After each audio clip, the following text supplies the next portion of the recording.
coming through COVID and out the other side, we're still seeing trends that 70% of employees are seeking either remote working or hybrid working environments. So we're seeing really the big trend is very much that, and it's opened organizations up to understanding talent pools are available now and accessible anywhere around the world. You're listening to the Global Workforce Podcast with me, George Britton. Each week, we interview an industry expert to dive deeper into the world of managing a global workforce and discuss the big strategic challenges that you're going to encounter along the way. This episode is brought to you by Omnipresent, the global employment platform that allows you to employ anyone, anywhere without having to set up an entity. Designed, built, and supported by global employment experts, Omnipresent takes care of your international employees and contractors, so you don't have to worry about payroll, HR, or compliance issues, making it easier, faster, and safer to expand internationally. My guest today is James Bricknell, Head of Consulting at Bradford Jacobs, an international business expansion consultancy focused on simplifying the journey for organizations entering new markets. With 2 decades of experience in consultancy, salary benchmarking, and global workforce management, James is ideally suited to talk to us today about how to actually identify which countries to choose to help your organization expand. Welcome to the Global Workforce Podcast, James. Thanks, George. Nice to be here. Fantastic. Well, let's jump straight into it then, James. You've got a huge amount of experience in this space. I wanted to firstly get your take on what are the main drivers that you typically see behind companies who want to go international? I think that we see probably 3 core drivers at the moment. One is cost reduction.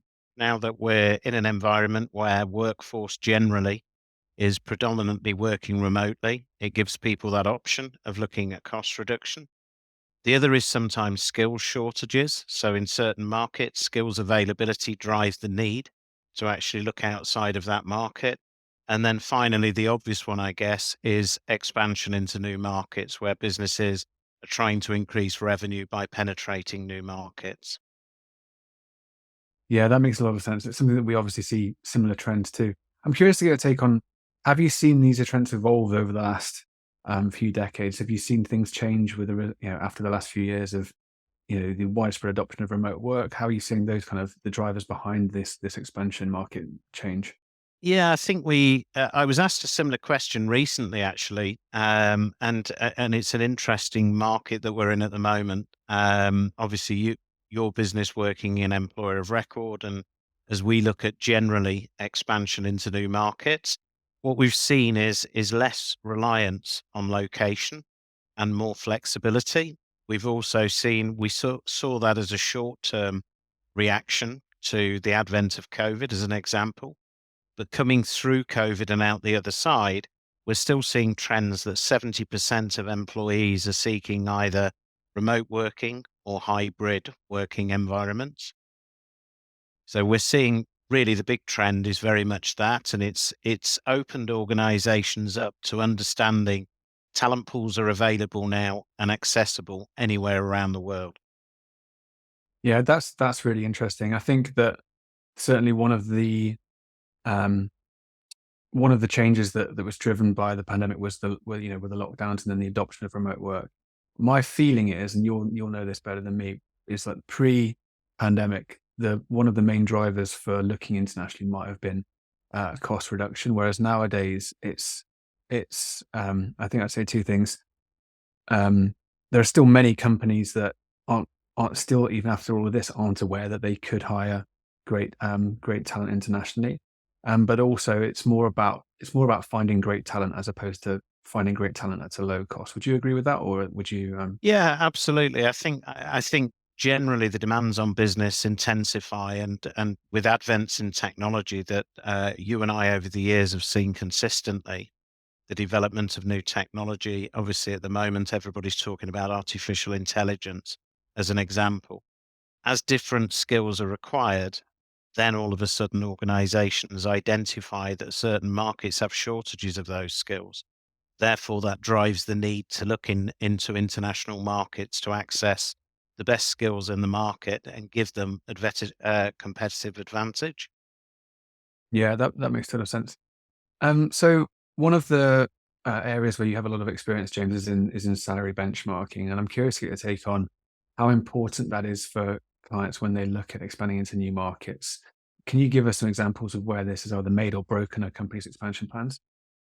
Yeah, absolutely. I think, as we touched on earlier, one of the things that you continuously become aware of is that organizations and their level of awareness is far more limited than you or I would anticipate when we're first talking to a business that's seeking to expand. Obviously, budgets being set by the finance organization within a business can prove to be quite onerous when they actually enter into markets and suddenly appreciate all of the costs that are incurred in those markets. So different markets have given different reactions. Sometimes you look at the employer costs in certain markets that people don't appreciate. I've seen American organizations who have chosen to headquarter their business in Europe, in Zurich as an example, where they feel that corporation taxation is a major advantage to them without appreciating the level of cost in terms of salary implications in that market. So one of the American businesses I was working with a couple of years ago had literally made that decision. And when we looked at the cost in comparison to London, it was 70% more expensive than London, which they, on first sight, said this can't be the case. But ultimately, it led to the business really having to have a rethink on their strategy because budgets were blown out of the water immediately when they started to take on board the cost implication. So I think the most important thing, whether you're looking at salary bands or any other element of international expansion, is first of all having market understanding. So basing decisions on fact rather than supposition. That's super interesting. I really find that example of setting up a location in Switzerland versus London quite interesting. So that was a company that looked purely at corporation tax, and that was the deciding factor for where they're going to set their top co. But then when they went and did the full analysis, they realized that actually, when you think about not just the salaries that you'd have to pay people, the talent available in that market, and also the employer cost, which is another factor, then actually it was actually much more expensive to open in Switzerland despite having the high corporation costs. Absolutely. And why was that a big issue? Because they'd already committed. They'd registered in Zurich, they'd acquired a property in Zurich, they'd decided this is where we're basing our headquarters. They'd made the first few operational hires that were probably not too dissimilar to the cost base that they were anticipating. But then as they started to gear up and look at the full talent that they required for the organization, that's the point at which they suddenly started to understand our budgets are no way in alignment with what we were anticipating. Yeah, that's super interesting, isn't it? Just taking one piece of the jigsaw and thinking that you've got the puzzle. There's a lot of other factors. Absolutely. And one of the other factors I wanted to get your take on was culture. Now, as much as the cultures might be quite similar between, let's say, Switzerland and the UK, there will be some different factors as well, right? So, how do you help clients think about local cultures and factor that into their recruitment process, for example? It's a really good question because it's something that proves prime when you're talking to different organizations. As you and I are aware, we're working with companies from different parts of the world. And when you're dealing with an organization in China, as an example, and you're looking at the European market and how they can access that market, the cultural diversity between the two markets is vast. So quite often, with a Chinese organization as an example, there is a temptation that Chinese companies will test a market. So they'll look to hire on the basis of, let's see if it works. If it doesn't work, we can always withdraw.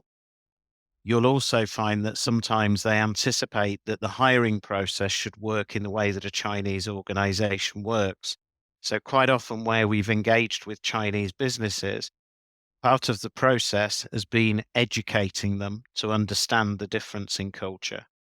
And I think one of the big challenges that a lot of large organizations, be it from China or different parts of Asia or even the US, face is when they start to look at the European market as an example, they don't appreciate the level of diversity of both culture, language, and different legislation that exists across all of the different markets. So cultural diversity and understanding is probably one of the prime elements that we work on to ensure that they're making an informed decision whilst taking on board that this will be a very different culture to that they're used to working in. Yeah, 100% makes a lot of sense. Um, Something you mentioned earlier was one of the key drivers of companies expanding internationally was about talent shortages.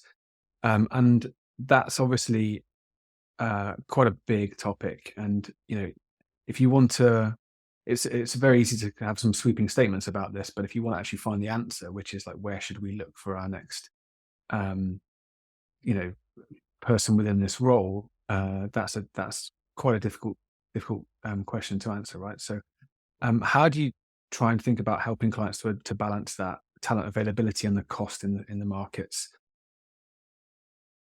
Yeah, one of the things that we do in the first instance is it's always important, obviously, to understand from the client first and foremost what is it that's driving the expansion plan or the change in their approach to their workforce management. Why are they looking to access international markets? And if it is about talent shortages, it's then their understanding of those markets. We've had clients, and I had a client very recently that literally said to me, "We're focused on two markets." When we questioned them why, he said, "Well, I've heard that there are good people with these skills in this market." So almost on hearsay. What we start to do in the first instance is actually map the market for them, give them an understanding of what volume of skills exist, where, what level of competition exists, and therefore what is the anticipated hiring rate. Why is that important? Well, it can be important in terms of attracting the talent that they need in the first instance, but even more so, it can be important in terms of retaining that talent. So, if I give you an example, we engaged with an organization in Malta in the iGaming industry who actually said to us they were looking to hire a specific position. And they said, "We're seeing a trend. We're seeing every time we go to the market to hire, it becomes increasingly difficult. And every time we make a hire, the tenure is becoming shorter and the cost is becoming higher. The salaries are becoming inflated." So we carried out an analytics for them on that market. And what we discovered that was quite stunning to the client was that there were as many job adverts in the market as there were people, literally. Very small market. Malta is not a vast country in its own right. So the number of people that had the skills were very, very limited. And the number of adverts meant that people were leaving almost as quickly as they were joining businesses. The average tenure, and it's probably the worst I've seen in a market, was 6 months. So somebody was joining a company and then choosing to move on. And sure enough, when we started to look at salary banding, we discovered that this had created an artificial inflation on the salaries in that market. Soon as we started to look on a pan-European basis, the volume dropped in terms of job adverts, the availability of talent increased, the tenure therefore increased, and we were able to triple the tenure on average with the talent that we were looking at, and the salary bands also dropped.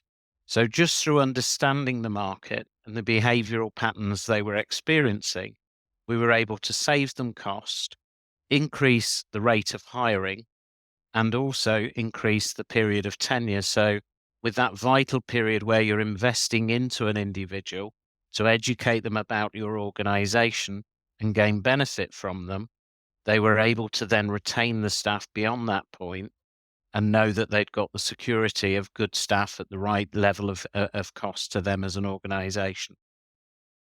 That's super interesting. I can't imagine being in a market where you've got as many job adverts as you've got people to actually take their jobs. And what you're saying there takes me back to my year one microeconomic classes of classic supply and demand, isn't it? Like you unlock you increase the supply and you increase the talent pool, and all of a sudden you've got much more opportunity there. I think that's Absolutely. Absolutely. And I think it's the advent of, we've seen the growth in the market for services like employer of record as an example. And I think the lack of education in those solutions and understanding what that actually means an organization can achieve keeps that business mentality incredibly limited. And therefore, people are still thinking, this is my market, therefore, this is where I need to hire. Now, many of the roles that we work on and many of the organizations that we speak to, those roles can be achieved working on a remote basis. And the moment that the organization starts to adapt its outlook, all of a sudden it means that the expansion capability is vast, both in terms of capturing some of the best talent in the market and also doing that at an economic rate in markets where maybe the salaries are not so inflated. Yeah, it makes a lot of sense. Um, I wanted to get your take on kind of some of the examples of mistakes that you see being made. And actually, one of the things that you mentioned there was making decisions based on hearsay. And I wish I could say that I've never done that, but I've definitely made I've definitely made decisions based on hearsay. I think I even mentioned to you a few months ago, I'm looking at hiring this market because I heard of this, that, and the other. But I'm curious to get your take on um, some of the most common or biggest mistakes that companies have made. You mentioned that Switzerland example. Have you got any others you can share with the audience? Yeah, we've got a number. I mean, we've looked at Asian companies who have expanded into Europe, and a great example was an Asian company that were expanding into Europe. They felt they informed us that they had an entity in the market they were choosing to develop into, and it was actually here in the UK that they were looking to develop. At the point of hiring, they then said, "Oh, we need to issue a business to business contract," which the individual wouldn't accept. At the point that the individual didn't accept it, they said, "Okay, what are the options available to us?" So we looked at employer of record. And within that, we outlined to them national insurance contribution. They immediately said, "Well, surely he'll pay that," which we had to explain. That meant that he would take nearly a 20% reduction on salary. And they said, "Well, it's not affordable to us." So I think sometimes lack of education, lack of understanding, and lack of prior market analytics means that organizations are trying to undertake projects of work that can't be delivered based on time, cost, and quality, because the decisions that are being made on budgets, the decisions that are being made on timeline, are actually being driven by supposition as opposed to hard data, which is where we look to give them that data and ensure decisions that they're making are well founded. Yeah, I totally understand that. I've definitely been in situations where I've gone down down a particular route, decided to hire a certain type of role in a certain country, and then you find out later down the line that actually you're probably trying to find a needle in a haystack there, and you should probably look elsewhere. It's I guess it's that upfront decision making, and there is actually a cost in terms of time and effort and resource and focus that goes into these things, and you want to make sure you get that decision right before you embark on a new profile, right? Yeah, and I think a really interesting take that somebody once gave to me a long, long while ago in the recruitment industry was, if you're hiring a business developer or a salesperson, how much revenue do you lose for every week that you haven't hired them? And it's an interesting analysis to carry out. If you've got a revenue target on a 12 monthly basis and it takes you 3, 4 months to hire that resource, how much revenue have you effectively lost through not being able to attract the skill?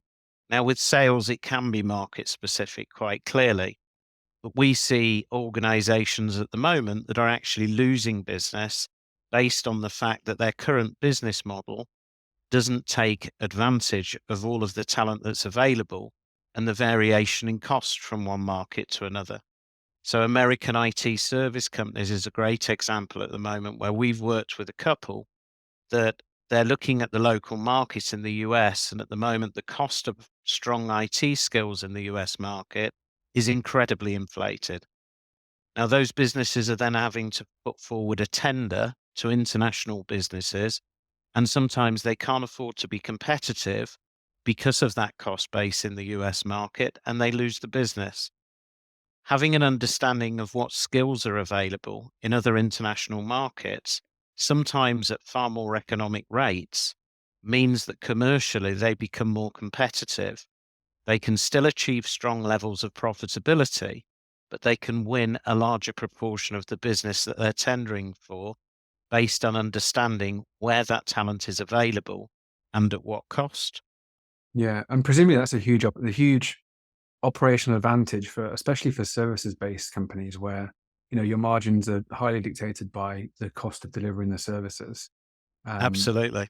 Especially when you can find people within the same time zone, probably that speak the right language and have really good skills within those areas. There's huge opportunity there, right? Yeah, and again, it's about market understanding. So sometimes organizations don't appreciate where those time zones exist. They will in some instances, but even more so when it comes to language. We've seen American organizations and lots of businesses are doing this at the moment. They look to take advantage of the salary ranges in the Asian market when they're looking at some of their functional requirements, such as customer support. Sometimes the language barrier then becomes an issue to their clients, and we've then moved the opportunity for them based on utilizing things like employer of record as an example to South Africa, where all of a sudden in South Africa, the base is almost mirrored to the Asian market, but the grasp of language is far better for their customer base. But even in looking at that market as an example, George, if you look at the South African market, you also then have to take account of different regions where power outages become problematic. So therefore, having an understanding of the market in terms of what it can offer to you needs to be balanced with some of the challenges in those markets to make sure where you're citing the requirement to build a team is accurate.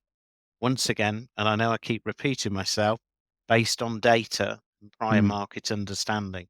100%.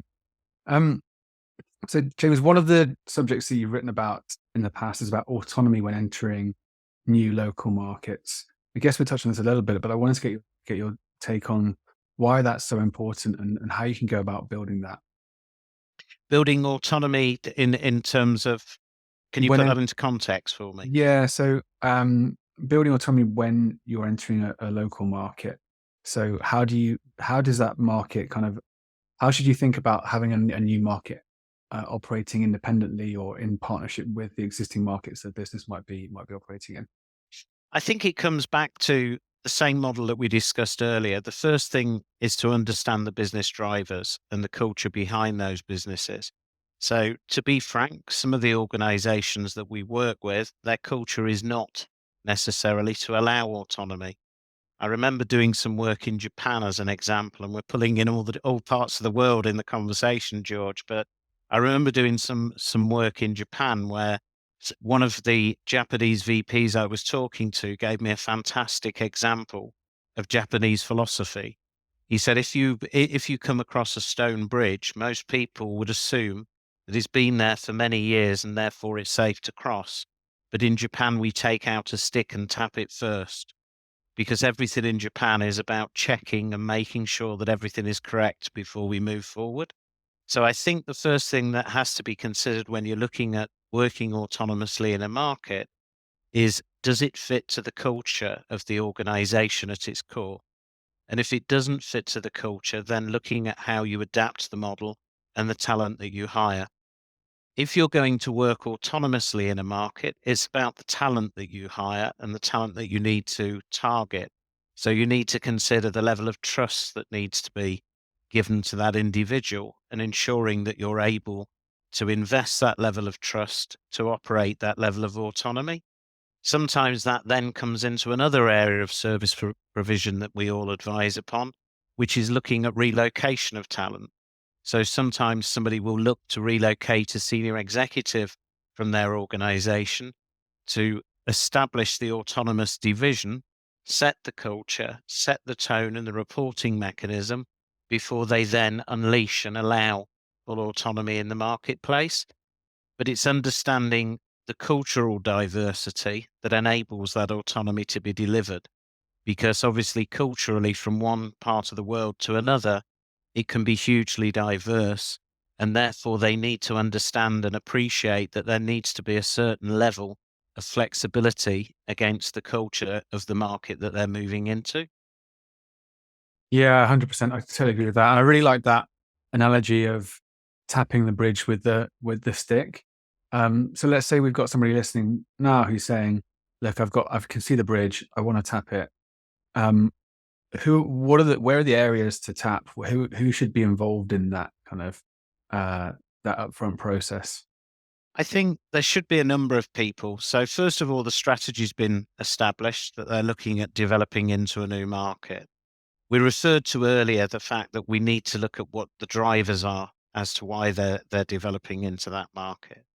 We then need to engage normally with the HR department because they'll be able to give us more information on the organizational culture so that we can look for matches against that culture, taking into account the diversity in the market. We then need to be looking at the finance department and understanding what are the budgets to be set for that market. And are those budgets being set based on a model that exists within the parent organization and the parent company? Or are they taking into account the cost base within the local market? Because as we've already established, they can be hugely differing. We also then need to consider from a legal perspective the legislative requirements, because from one country to another, legislation can have a huge impact on the way an organization will be able to not just hire, but also retain staff, or should the worst come to the worst, the disciplinary process to release staff who are not delivering the level of performance that was anticipated. So I think there are a number of areas of an organization that need to be engaged in order to make the final decision.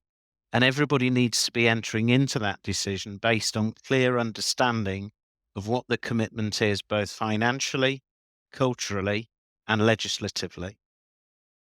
That's a Um, huge word for me to get my tongue around this morning, George. 100%. But I think it's really, really important, right? There are so many companies, and honestly, it's impossible to know all of the legislation implications of all the different countries around the world. And every time we talk to clients about certain countries that they're hiring in, there are always things that are, even people within the European Union, different countries operate in very different ways, and understanding that up front might actually guide you towards hiring a certain market, but actually excluding other markets. So I'm curious to get your perspective on that a bit in a bit more depth. Are there certain markets that, for example, clients might not hire in or avoid based off of legislation?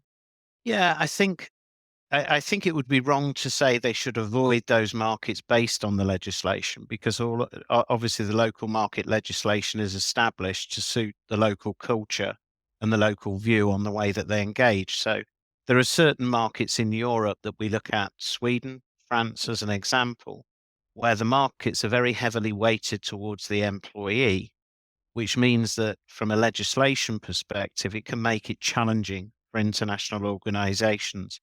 And I guess probably the biggest contrast as an example would be I had an American client who were looking to expand into Europe. And because France is a large market, they thought that's where they would begin their expansion by hiring people in the French market.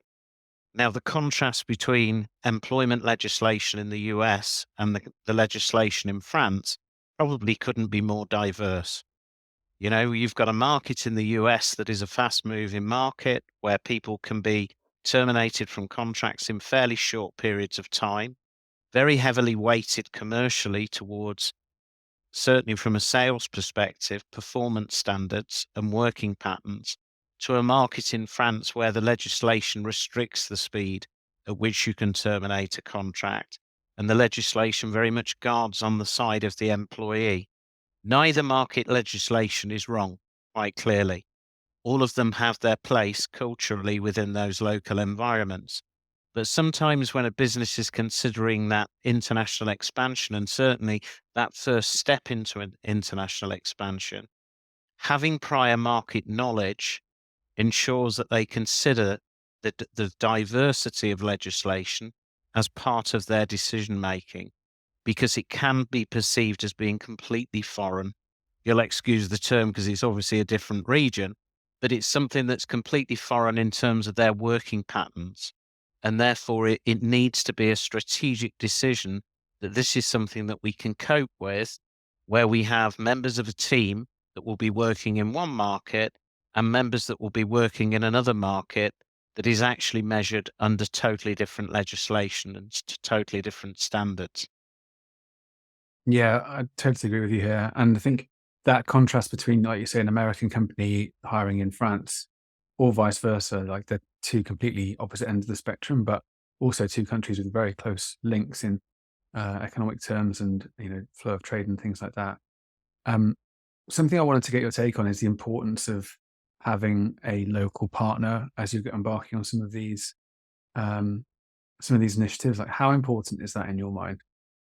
I think it's hugely important. I think the first thing to do, and the most important driver, I've laboured the point all the way through, but making a decision based on data rather than supposition is the most important element.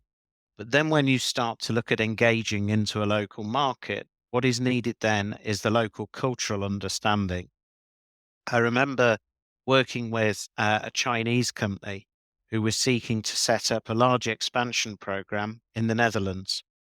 And one of the things that they were looking to do was hire people because of the nature of the site that they were looking to develop. They were looking at 8 different European languages. And part of the conversation we were having was, if these people are to actually review content and engage with people in those languages, can we look at people in Holland who are Dutch, who happen to be German speakers?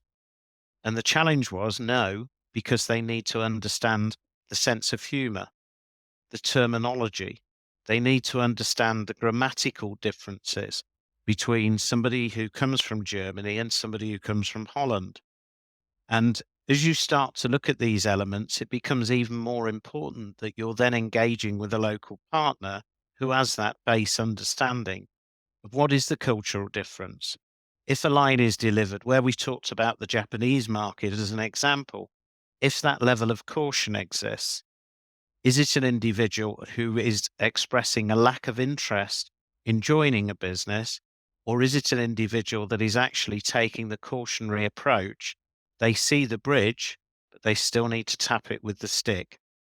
So as you look at different markets, having a local partner gives you that base, that local level of understanding, and really fills the picture. I think what we're trying to portray in the podcast in general, or in the conversation, George, is really, if you're looking to expand into an international market, there are many different facets that will impact on that expansion. You would never start to paint a masterpiece if you didn't have a clear vision of what that masterpiece should look like. And if you're a business and you want to extend into a new market, you need to have that clear visibility over that market. It starts with understanding data so that when you're actually making the decision, you can make it on well-founded data that tells you the skills exist, the talent pool is present, the availability is there, and the cost is something that's affordable. Then it moves towards the legislation. And the final part of the picture is then the cultural elements, the things that will actually impact you once you've built a team that you need an understanding of. And that's where the local team really comes into its own, because the local team have that local cultural understanding and the application to be able to ensure operationally you can succeed understanding that local market. Yeah, it makes total sense, and you can really start to see how all of these pieces come together. I want to talk to you a bit about the creating a masterpiece and the long term vision in just a second. But before I do that, one more kind of micro question that I think is certainly comes up a lot for us, and that is benefits. How do you think about that in the context of helping companies to understand all of those other pieces that you just mentioned? I think again, it's a huge consideration. I can kind of pull on the Chinese example that we spoke about earlier with Holland. You know, in the Chinese organization that we were working with, they had a great benefits package for their employees. But what came as a surprise to them was that if you go into the Dutch marketplace, whilst they anticipate a strong level of benefits availability to them, what they actually have a preference towards is having a figure that they can then choose the benefits and decide where they wish to invest and maximize the benefits that are important to them. So I think it's a case of looking at the organization and understanding there are going to be a huge array of benefits that are requirements in certain countries. You know, we live in a country where the health service is something that is something that is readily available to us, and therefore we're probably not so focused on private healthcare. But if we're working in the American marketplace, we know it's fundamental to somebody in the American marketplace that they need that healthcare provision for themselves and for the family. So I think an organization needs to understand there has to be a level of flexibility, and that some of the benefits in local markets will need to be very specific to that market and the culture of the people that they're seeking to employ. Yeah, 100%. And that's one of the most common things that comes up is companies from one area of the world, certainly places like Western Europe, where everything's taken care of pretty much by the state, and then going to somewhere like the States or India or somewhere else that where you really need to have a competitive benefits package. Otherwise the employees just ain't gonna sign the dotted line. Like that's a real Absolutely. very important factor, right? Perfect. I want to talk a bit about the long-term expansion strategy. So, if you put yourself in the shoes of a CEO right now, looking at scaling internationally, how would you think about taking the long-term view? How do you think about envisaging that masterpiece before you then start picking up the paintbrush? Yeah, I think the first thing is to understand what's driving the expansion and understand what it is that you're looking to achieve. So, quite often, when we're talking to clients who are seeking to expand internationally, sometimes into one additional market, sometimes into multiple markets, the starting point is always why. Why are we looking at this model? Why is it that we're deciding that we need to develop business in new markets? The second thing to then question is how. How are you going to expand into those markets? Then, as you start to look at those elements and you look at the strategy that's driving it, you look at the how and what it is they're seeking to achieve. What we then start to do is structure the plan. And as we start to structure the plan, that's really founded on data. So, first of all, it would be nice to expand into this market. Why would it be nice to expand into that market? Is it that that market is rich with opportunity for your business? Is it that you perceive that the cost base there is going to be more economic? So, starting to put all of those pieces together starts with understanding the data around those markets. Do the skills exist? Yes, the skills exist. What is the level of competition? What are your competitors doing in that market? Are they hiring? Are there signs of growth? Because that's a great indicator as to what the reality is in that market. Then starting to look at the cost base, because the costs will always have a huge impact. Having put all of those pieces together, you can then start to pick up your paintbrush and say, now I can start to fill in all of the gaps. And I think it's fundamental that in the first instance, we're understanding the why. And then once we understand the why, we can start to explore what are the opportunities. And we've had businesses, as an example, George, where we've worked with organizations who develop technical capability for different markets. The adult entertainment industry, as an example. We weren't working specifically with those businesses, but the businesses that build the technology that enable those platforms. And a business where they were looking at how do we start to develop a data center in a different location where we can get the timeline to match within reason, but we can drive down the cost and increase the quality of hire. So look to get more bark for your buck, to use the common term. Their consideration was prime looking at Israel because they know that the Israeli market is very, very strong for IT skills. When we then started to do a cross-market analysis and started to salary band, they suddenly realized the cost base there was prohibitive in comparison to many markets in Eastern Europe, as an example, where the same level of talent was available with the same level of expertise. It just happened that the timeline was even more of a match to them as an organization. But if they hadn't carried out those analytics, the basis of their strategy would have been flawed because they'd have looked to expand into a marketplace where their budgets would have been blown apart. So I think if you're going to paint the picture, make sure that you've got the complete picture before you pick up the paintbrush so that you can be truly reflective of what exists in the marketplace. Makes total sense.